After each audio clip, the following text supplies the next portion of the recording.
不过是借了堂弟200彩礼钱，他却要将新娘让给我。就连一旁的长辈也极力支持，只因堂弟得知新娘样貌丑陋，便誓死不娶。无奈小沈便联合奶奶想出这么一个阴谋，一会让景川代替桂年去背新娘子，只要他把人背进新房，就让桂年闹，哪有大伯哥背新娘子进新房的？我们在一旁吓唬他一下，此事就成了，不仅能把母夜叉甩给他，顺便还能把桂年借的那200块钱赖掉。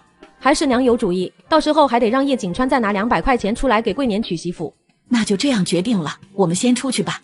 景川，你去背新娘子进屋。奶奶，这不好吧？不都是新郎背新娘进新房吗？桂年肚子不舒服，万一摔着新娘可不好。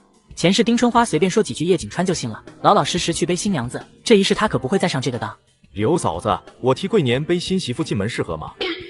背新媳妇进门不应该是新郎的事，怎么轮也轮不到你这个大伯哥。刘婉晴外号小喇叭，他一开口，看热闹的人有一半都能听见。大家一脸疑惑地看向叶景川这边，他们还从来没听说让大伯哥代替新郎背新娘进门的，老叶家疯了不成？今天是景川娶媳妇，当然是他去背新媳妇进门。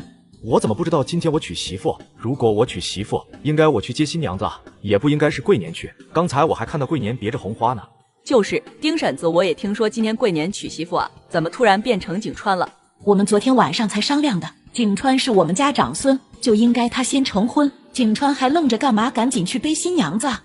奶奶，你们昨天晚上什么时候商量的？昨天晚上我扒黄鼠狼皮到半夜才睡，也没看见你们商量啊。你这孩子哪里来这么多话？赶紧去把新娘子背回家。好，奶奶，我这就去。听到叶景川答应下来，丁春花大大松一口气，只要他把新媳妇背进喜房，剩下的事可就不是他说了算的。南枝，你别害怕，一会不管我说什么做什么，你都不要往心里去，你只需要记住我叶景川是真心想娶你，有我在，你就安心做你的新娘子。景川，你还愣着干嘛？赶紧把新娘子背进屋啊！叶景川还没说话，突然一阵秋风吹过，木南枝的红盖头被风吹起，这时人群中传来一阵惊呼：哎呦，新娘这脸是怎么回事？好大一块胎记，就这模样还要200块彩礼啊！老叶家疯了吗？我就说本来叶桂年今天结婚，怎么突然变成叶景川？原来是新娘子冒丑啊！景川那孩子真是够倒霉的，家里有什么好事都轮不到他。众人议论纷纷，丁春花和沈慧芳只感觉天塌了，他们家怕是要被大队的人戳脊梁骨。还愣着干嘛？赶紧把你媳妇背喜房去！奶奶，我以为你真为我好，结果是桂年嫌弃新娘冒丑，这门婚事才轮到我。奶奶啊，你这样做真让我心寒啊！景川，这门婚事就是为你说的，你别多想。没人说亲的时候也没说新娘脸上有这么大块胎记，奶奶不是有心骗你的，你就不要挑挑拣拣了。奶奶，你别说了，这个婚我不结。刚开始你是给桂年娶的媳妇，你还是让她来背新媳妇进喜房吧。木南枝心中疑惑万分，他虽不知道叶景川想干什么，但还是选择跟他演一场戏。你们叶家也太欺负人了，跟我说亲的是叶桂年，现在让我嫁的是叶景川。我虽是下乡知青，父母不在本地，但你们也不能这么欺辱我。如果你们叶家不想让我进门，那我回去好了，但我没钱退你们200块钱彩礼。我为什么会婚？还不是因为你长得丑，你这是骗婚，敢不退彩礼，我要告到公社去。你去公社告好了，我可是特意和媒婆叮嘱过，让她把我容貌的事说清楚。再说你们家给我的彩礼，我已经邮寄给我外婆治病了。现在要不你让我进叶家门，要不我写欠条，等我以后有钱了再还你们。我家给了200块彩礼，就娶你这么个货色回来，以后桂年在村里怕是要被人笑话死。你少在这里给我演戏，赶紧把彩礼还给我们，滚蛋！真是晦气啊！我没钱。你个骗婚的还有理了？你给我下来！现在我们就去公社让公安同志说说，你是不是骗婚？叶桂年，你可别说话了，你不要忘了，你娶媳妇的钱还是问我借的。家里兄弟这么多，你不是长孙，也不是自由恋爱，爷爷奶奶偏心让你先娶媳妇，你还在这里挑上了，感觉人家新娘长得不好看就强塞给我，你以为你是谁啊？谁稀罕你卖黄鼠狼皮得来的钱？叶景川，你赶紧给我滚开！我看不如你老实娶了木南枝，你们一个是浑身晦气的灾星，一个是母夜叉，正好凑一对。不过就是说出去不好听，大伯哥娶弟妹，嘿嘿，放心，我是不在意的。我抓黄鼠狼晦气是灾星，那你还舔着脸来问我借钱，你这种好吃懒做的才是真晦气。叶景川本来就想好好教训叶桂年，正愁着没下死手的机会，他这么上赶着往他手里扔，那他就不客气了。等丁春花反应过来，赶紧先把叶桂年扶进院子，生怕叶景川再揍他。奶奶，你一定要让叶景川娶木南枝，这样那200块钱彩礼不用我还，我还能再从他手里弄点钱来。他手里还有钱？奶奶，你想叶景川那200块钱怎么来的？入秋之后他可没少抓黄鼠狼，我都看到他把黄鼠狼皮和晒干的肉放在西屋，黄鼠狼皮子一卖，他不就有钱了？你看真切了。看真切了。能从叶景川手里再要一笔钱给孙子换个漂亮媳妇，丁春花自然是极为愿意的，她很是爽利的答应下来。景川，你去背新娘子，你有什么委屈都结完婚我们再商量。我不娶，本来这门婚事就不是我，奶奶你别想强塞给我。丁春花见叶景川油盐不进，实在是没办法，只能带着他进去找叶老爷子叶厚德商量。景川，今天这是贵年不对，但事已至此，为了咱老叶家的脸面，你就委屈一下，把新媳妇娶进门，后面的事情我们慢慢再商量。爷爷，今天这是我不能听你的，村里人都知道今天是贵年娶媳妇，现在换我去娶算什么事？以后再大队传扬开，我怕是要被唾沫星子淹死。景川，你不要胡思乱想，或许今天这个事就是缘分。当初给木南枝的200块钱是你攒了娶媳妇的，只是一直没有合适的人家，这才借给贵年，结果又闹出这种事来。今天你把贵年打了，这事我也不追究，我做主你娶木南枝，一会拜堂后，你们就一起去公社领证吧。回头我会跟大队人说，从一开始就是给你定的婚事，是别人听错了，以为是贵年。不过今天你娶媳妇也不能亏待贵年，回头你再拿200块钱给他，让他娶个媳妇。男人不过是来参加个婚礼，谁知新郎却成了自己。男人第一反应是不是弄错了？没想到奶奶不仅不惊讶，还让自己去把新娘背下来。原来堂弟得知新娘相貌丑陋，便想把新娘让给我，就连爷爷也在一旁劝道：景川，今天这事是贵年不对，不过你也把贵年打了，这事就不追究了。我做主你娶木南枝，不过你娶媳妇也不能亏待贵年，回头你再拿200块钱给他，让他娶个媳妇。爹，这怎么行？有什么不行的？这个家还轮不到你做主。景川是叶家长孙，他照顾一下弟弟们怎么了？再说今天他把贵年打成什么样了，还让他怎么娶媳妇？此事就这么定了。爹，话不是这么说的，全大队的人都看到是贵年去接的新娘子，谁都知道今天是贵年成婚的日子，突然半路换人，大伯哥娶弟妹，这传出去唾沫星子都能淹死人。事情都闹成这样了，况且刚才难道不是景川为木南枝出头打了贵年？还有景川娶贵年那200块钱的账也就消了，一会你把贵年写的欠条拿出来。不行，我不同意，这让景川以后怎么有脸见人？老二，怎么这个家现在是你说了算？我老头子做不了主了是吧？我看你以前的孝顺就是装的，现在终于装不下去了吧？爷爷，让我娶木南枝也不是不可以，但我有个条件。胡闹！你个小孩子知道什么？还是景川明事理，你是家里长孙，本也应该你先结婚。你有什么想法只管说，爷爷肯定一碗水端平，不让你吃亏。我要分家，只要爷爷同意分家，我现在就娶木南枝。叶厚德目瞪口呆地看向叶景川，他是万万没想到他一张口居然是要分家，这他怎么可能答应？老大和老大媳妇就是2个混不吝的，老大脾气暴，人还懒，1年工分折算下来都不够他们一家吃的。老三是他最疼爱的小儿子，赚工分多的累活他哪里舍得让他去干？现在家里就老二2口子跟2头老黄牛一样不停地在干活赚工分，如果分家他们吃什么喝什么？好啊，叶景川，你翅膀硬了就想要分家，今天我把话撂这里，只要我活1天，我们这个家就不能分。不分就不分，我不娶木南枝就是。好事都让叶贵年得了去，凭什么烂摊子就让我收拾？想让我娶木南枝，总要给我点好处，要不我面子往哪里放？这个家我说了算，今天你必须娶木南枝。只要我不点头，谁也别想强逼着我娶木南枝。再说这本就是给叶贵年娶的媳妇，他一闹幺蛾子，就让我当冤大头，去让大队里乡亲评评理。我说不娶，谁敢说我的不对？景川，你说想分家，那你倒是说说怎么个分法？咱家院子就这么一点大。这个简单，我们不要这屋子，爷爷你把祖宅4间旧屋子给我们就行。在场的众人全都一愣，老叶家在村东头是有4间屋子，但已经闲置好些年，根本没法住人。爷爷，你还在犹豫什么？他们要分家就分家好了，正好空出西厢房来让我妹搬过去住。老二，你也是这么想的吗？听景川的，要分就分吧。分家的事敲定下来，叶景川只感觉心里暖暖的，他终于可以正大光明、名正言顺地把叶南枝娶回家。经过今天这一闹，所有人都知道叶南枝是他闹到分家才娶进门的媳妇，是老叶家对不起他们。从今以后，他不会再受任何流言蜚语困扰。爸妈，你们先去祖屋那边看看，打扫一下。今天晚上我们就在那边吃饭，我带着南枝去领结婚证，回来给你们带好吃的。景川，这是5块钱，你拿着，别亏了南枝。不用，我去把皮子卖了就有钱了。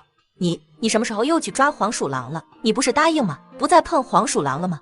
我把这些皮子卖了就不再动黄鼠狼，以后会找点其他赚钱的买卖做。说完，叶景川就提着一个鼓鼓囊囊的包，带着木南枝出门了。哎，景川这孩子今天好似跟平时不大一样。景川长大了，他有自己的想法。我们先去祖屋好好收拾收拾，该修的要赶紧修才行。行，趁着天还早，赶紧收拾出来，说不定晚上我们就能搬过去住。另一边，叶桂年和丁春花正躲在屋里商量如何算计他们。奶奶，你看我没骗你吧？叶景川就是藏了不少皮子，我看他那个包可不小，少说也有20张皮子。叶景川这个灾星心眼是越来越多了，我都没注意他什么时候藏这么多皮子。等他回来，我就让他把卖皮子的钱拿出来。桂年，这次奶奶肯定给你找个漂亮媳妇，咱不听媒婆瞎吹，奶奶亲自去帮你挑。奶奶，这可是你说的，回头你可给我挑个漂亮媳妇，别再弄些母夜叉给我。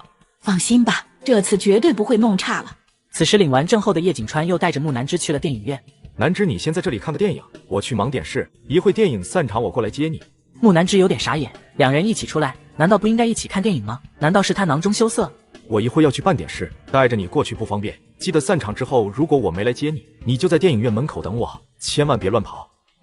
我知道了。安顿好木南之后，叶景川便熟门熟路去了一户人家。你找谁？冯哥，我找你。你认识我？认识啊，在刘棒槌店里跟冯哥有过一面之缘。冯世昌在脑海中思索半天，也没想起认识这么一号人，但刘棒槌是他哥们，他报了他的名字，应该也是知道底细的，便把叶景川带进了院子。说吧，找我有什么事？我有上好的黄鼠狼皮，不知道冯大哥还收不收？这些皮子都是入秋后包的，跟11月的皮子只相差不到1个月，但品质相差无几，都是顶顶好的。你看这个长度，都是40厘米以上大黄鼠狼，小个的我抓了都不要，直接放了。看着还不错，你想怎么卖？我第一次跟冯哥做买卖，哪里好张口要价格？你看着给就行。你这里有多少皮子？38条皮子，35条肉干。虽然数量少了点，但既然都是朋友介绍的，我按照1条15块收你的。至于肉干3块钱一根。行，以后我有好皮子都往冯哥这里送。那是再好不过，马上就11月份了，一年就这1个月的皮子最好，你可别错过了。好皮子好价格，我冯老虎不差钱，就缺好皮子。那是冯哥的本事，谁不知道？很快清点完数量，冯世昌直接把钱递给了叶景川。15块钱一张皮子，38张就570块钱，还有肉干钱，总共675，你点点。冯哥，我还有个事想请你帮忙，我这不是刚结婚，家里穷也弄不到布票，你这里能不能弄到布票？我想买点布给我媳妇做2身衣服。要多少？我这里有不少，但价格也不便宜，我可以给你3毛1尺。我要90尺。行，你等会。说完，冯世昌便进了屋里去给叶景川拿布票，而叶景川则是看了看院里随意摆放着的好几筐碎布头。冯世昌路子广，他有个姐夫在制衣厂，能拿到数量不小的碎布，这些碎布头其实才是叶景川今天的另一个目标。给90尺布票。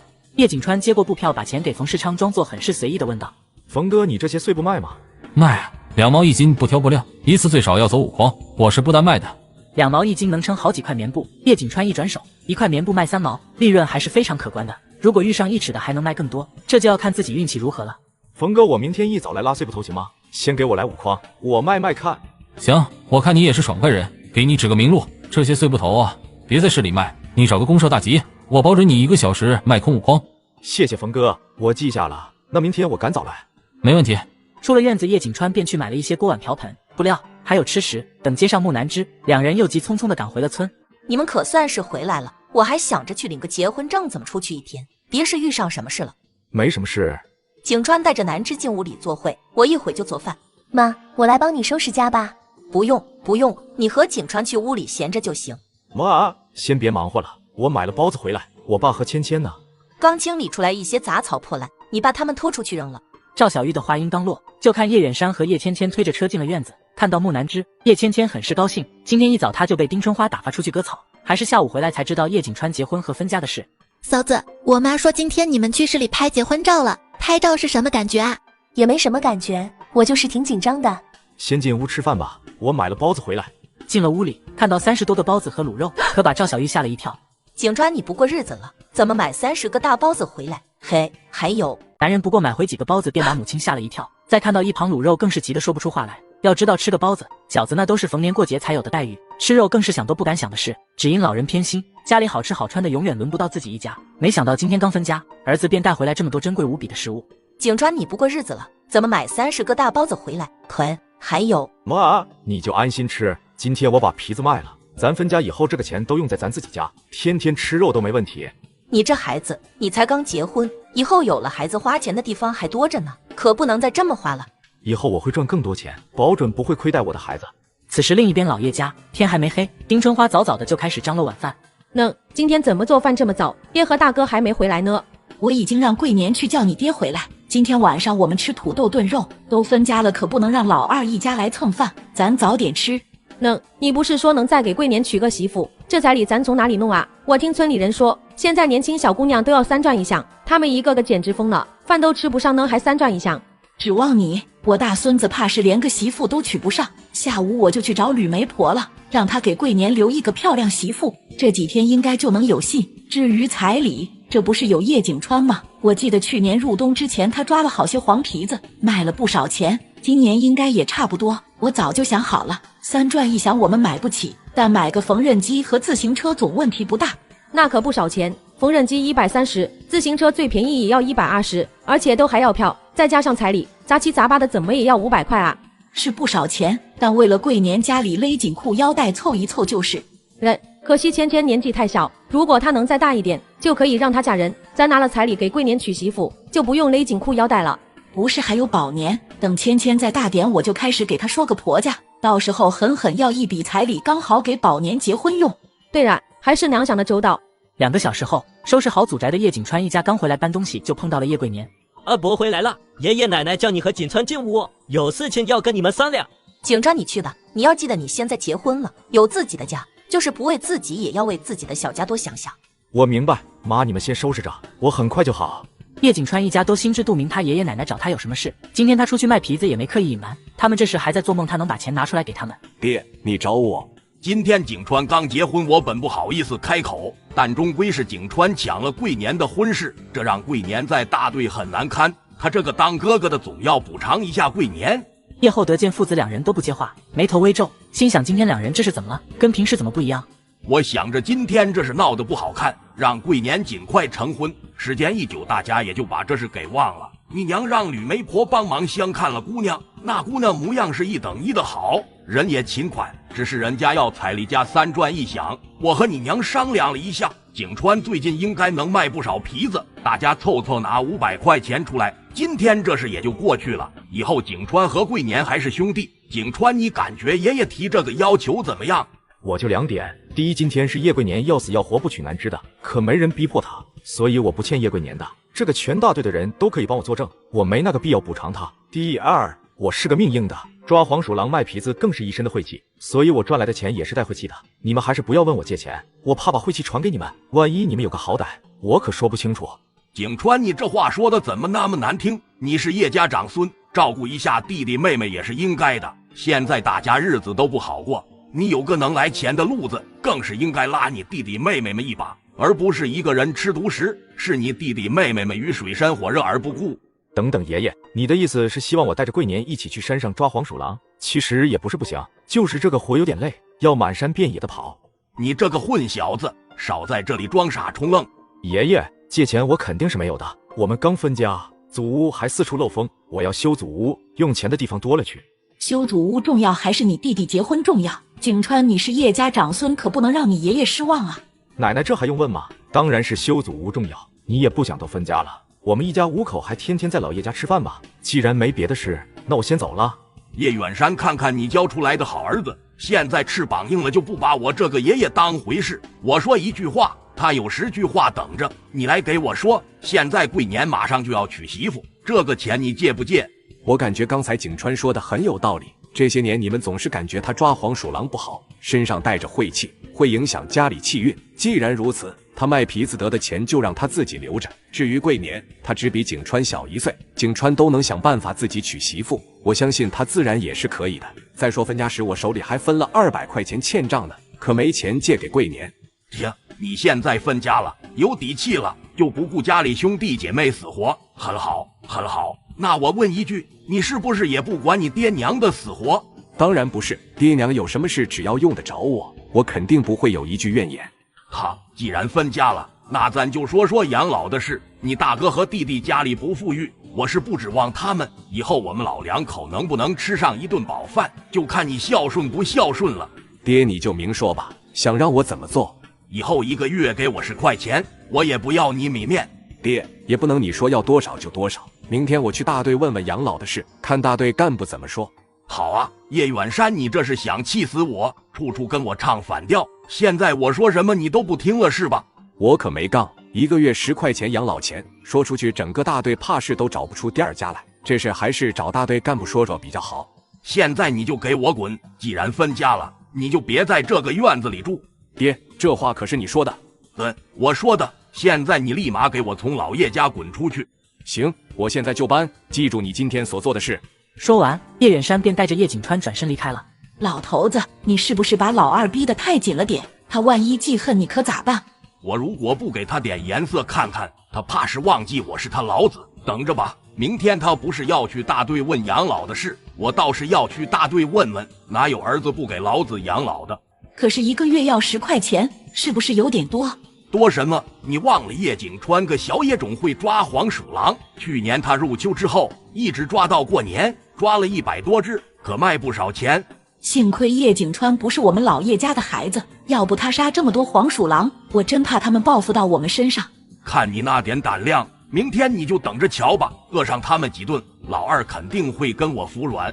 2毛1斤的碎布转手就能以2毛1块的高价卖出，这么暴利的生意却没几人去做，只因在这个饭都吃不饱的年代，个人买卖是不被允许的。而经常重生的朋友都知道，做生意本就是撑死胆大的，饿死胆小的。眼前正推着几筐碎布的这个小伙，就是众多重生者中的其中一员。来瞧一瞧，看一看，碎布头2毛1块，2毛1块，2毛买不了吃亏，买不了上当，买了高兴一整年，不买后悔一辈子啊！大兄弟，你这些布头要布票吗？我这也不是整块布，要什么布票？婶子，你手里拿这块小碎花，只要2毛1块，这可都是市里最时兴的花样，估计成衣现在都还没摆上柜台呢。是吗？我看着也挺好的，可惜就是小了点。旁边几个婶子、大嫂一听1块布只要2毛，还不要布票，立马围着小摊挑布料来。小伙，我要10块布，你给我算便宜点。我这都2毛1块了，真没什么赚头。各位嫂嫂婶婶就不要再跟我讲价了。哎，那你再送我1块怎么样？我也不跟你讲价了。这么精彩的画面，真想驱车到现场看看。所以我在瓜子二手车上买了台特斯拉，才花了9万9。瓜子有上万台不同配置的奔驰、宝马、特斯拉，比线下店选择多了。瓜子每台车都经过官方专业检测，还能送上门市开3天。要是有旧车，也能放瓜子高价拍卖。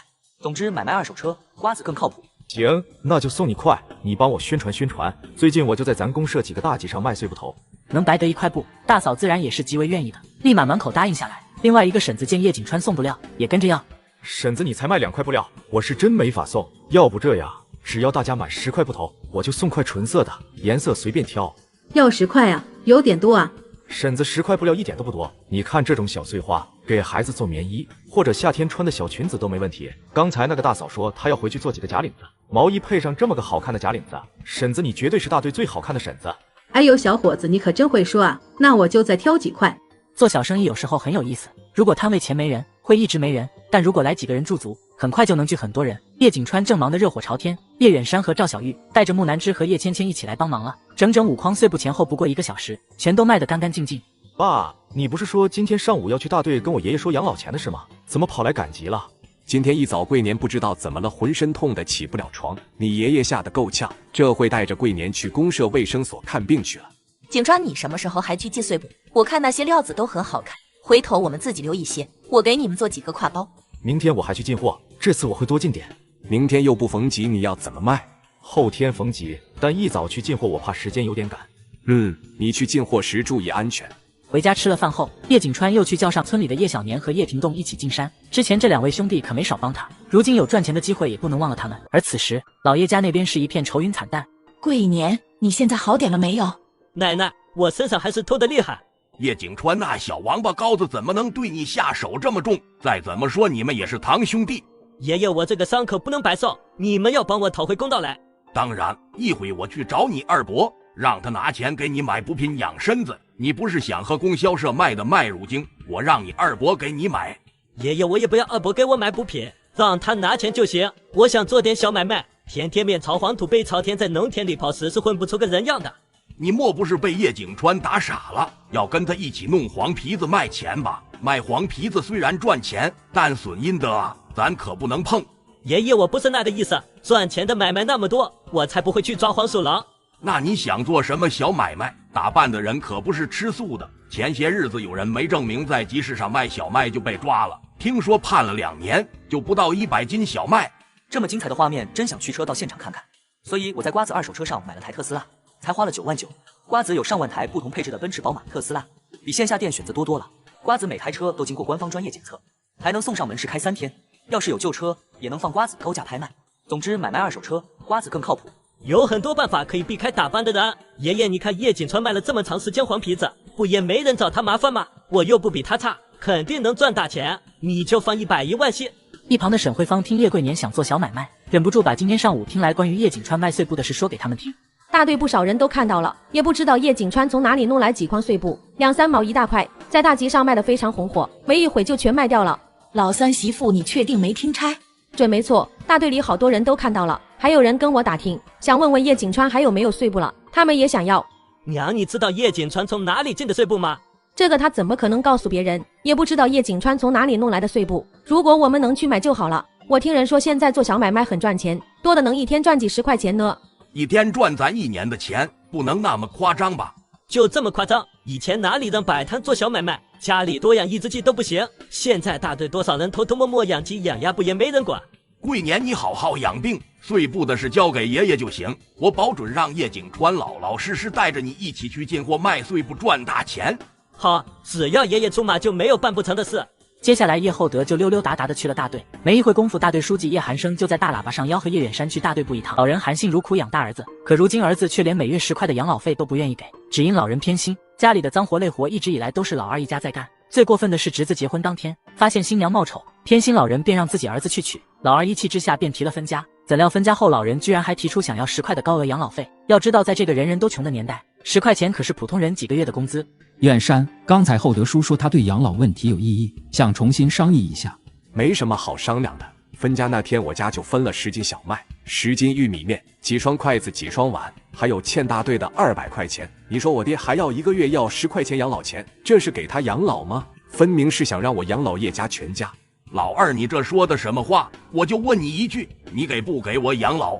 爹，我肯定给你养老，但1个月10块钱的养老金实在太高了，我拿不出来。今天大队的人都在这里，那我就表个态，村里也不是没分家的，别人拿多少养老的钱和物，我就拿多少，多一点都没有。厚德叔，你要1个月10块钱的养老钱确实多了，远山忙活1年赚那点工分也就60、70块钱，他哪里有钱1年给你120块钱？我管不了那么多，当初是他要分家的，现在又说没钱给我养老，那就搬回来住不分家好了。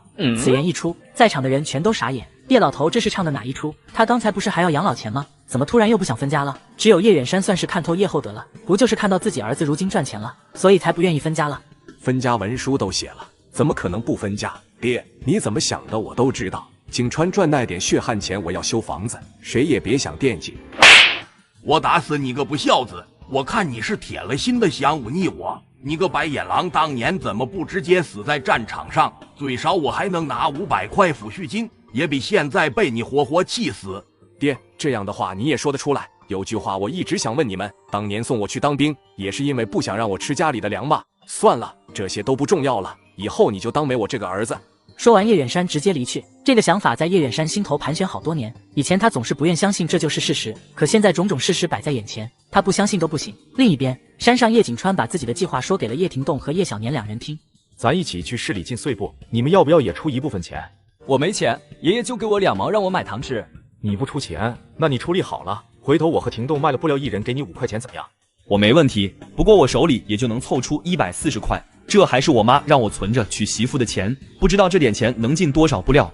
多点少点都没问题，碎布进价2毛1斤，你就买140块钱的，咱一起拿集市上卖。景川，我听你的。景川哥，我也听你的。行，那就这样决定了。现在先去把我之前抓黄鼠狼的笼子收了吧。叶景川经常进山，对山里的路非常了解，他顺着羊肠小道很快就找到他下的笼子。我去，景川怎么是只白黄鼠狼？我以前从来没见过。我刚跟我妈说了，以后不再抓黄鼠狼，这只还活着就放它一条生路吧。叶景川手一松，只见一道白影一闪而过，白黄鼠狼嗖的一下钻进周围的灌木丛中不见了。接下来就在3人说明天去市里几点比较合适时，突然背后山坳里窜出一头个头不小的野猪。野猪，快分开跑！三人分头跑，野猪选了叶景川这边追，也亏他熟悉山间小路，一路往山坳里跑，到处都是树，野猪也追不上他，不知道拼命跑了多久。叶景川一抬头看到一片崖壁，眼前居然没路了，野猪哼哧哼哧的声音传来，叶景川没时间多想，只能死命的往崖壁上爬，先保住小命再说。好巧不好有一块石头掉了下来，正好砸在野猪头上，只听一声哀嚎，刚才还横冲直撞的野猪直挺挺的躺在地上。我去，就这么被石头砸死了。景川，你没事吧？我不仅没事儿，还白捡了一只野猪，我们赶紧下山，趁着野猪血没凉，赶紧给它放血。叶廷栋和叶小年看向地上的野猪，两人惊讶的瞪大眼睛，硬是半天没说出一句话来。你们两个还发什么呆？赶紧过来帮忙！我们先把野猪拖到放在半山腰的板车呢，再砍些树枝挡一挡，别弄得太显眼。景川哥我力气大，我来拖野猪，你们把我们捡的柴火和捕黄鼠狼用的笼子都带上。我们只扛柴火下山，这几个笼子随便找个草丛藏起来，改天有功夫再来拿。你不怕丢了？丢就丢了，反正以后也用不上了。山路难走，三人费了9牛2虎之力，才在傍晚时把野猪拉回祖屋。野猪，景川，这是你们打的野猪？确切说是我捡的，不过得赶紧处理了，等血凝固了，野猪肉就不好吃了。廷栋、小年，你们一会一人拿一条后腿回去。我们就是帮忙拉回来而已。景川，你不用分给我们猪肉。我也不要。我们是兄弟，就别见外了，动作快点，今天晚上就能吃顿大肉。两人不再推辞，跟着一起忙活起来。院子里，叶景川和叶远山还在分割野猪肉，忙得热火朝天。老叶家第一时间收到消息，知道叶景川进山时打了一头个头不小的野猪。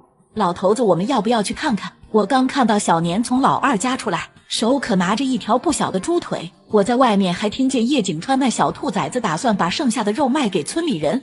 看什么？就远山那脾气，一会肯定会把最好的五花送过来。今天中午你们刚在大队吵一架，你还把他给打了，万一他记恨你怎么办？我看还是去看看比较好。我是他爹，爹打儿子天经地义。再说以前他刚结婚那会跟我闹，还不是被我收拾的服服帖帖。你就等好吧，我爱吃五花肉，老二肯定会把所有五花肉都给我送来。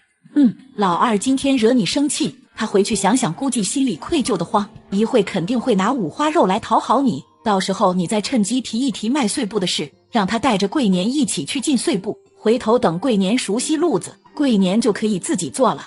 我也是这么想的，叶景川那王八羔子不知道最近吃错什么药了，处处跟我作对，让他带桂年，他估计100个不愿意，还是要从老二这里下手。然而叶厚德惦记着的五花肉，等到天黑都没见叶远山送去。我不行了，吃得好撑。你那点出息，咱家以后不会缺肉吃，你吃这么多肉，看你晚上怎么睡。我长这么大，这是第一次能这么痛快的吃排骨，一不小心就吃撑。你想笑就笑吧。爷爷你怎么来了？